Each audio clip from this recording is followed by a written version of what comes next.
میں professor of obstetrics and gynaecology ہوں اور Umar hospital and cardiac centre Johar town Lahore میں پریکٹس کرتی ہوں۔ آج ہم جس موضوع پہ بات کریں گے وہ گائنی کا ایک بہت کامن سا ایشو ہے۔ بہت سی خواتین ہمارے پاس اس مسئلے کے ساتھ آتی ہے، سو ہم بات کریں گے آج ماہواری کی کامن جو پرابلمس ہیں۔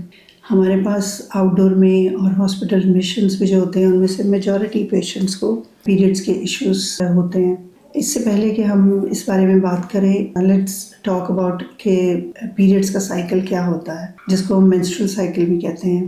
مینسٹرل سائیکل ہر عورت کی زندگی میں اس کے شروع ہونے کی ایج تقریباً 11 سے 14 سال تک ہوتی ہے۔ آج کل یہ 10 سال تک بھی چلی گئی ہے، سو 10 سے 14 سال تک اس کی ایج ہوتی ہے اسٹارٹ ہونے کی، اور اراؤنڈ 50 پیریڈس جو ہیں وہ بند ہو جاتے ہیں۔ جو پیریڈس کی ڈیوریشن ہے وہ 2 سے 7 دن تک ہو سکتی ہے، لیکن اس میں اگر 7 دن سے یا 8 دن سے زیادہ ہو تو وہ پھر ابنارملٹی میں چلا جاتا ہے، اور پیریڈس آفٹر ایوری 28 ڈیز ہوتے ہیں۔ بٹ اس کو ہم یہ اس کا نارمل ویلیو ہے، بٹ رینج 21 سے لے کے 5 ڈیز تک اگین یہ نارمل میں فال کرتا ہے۔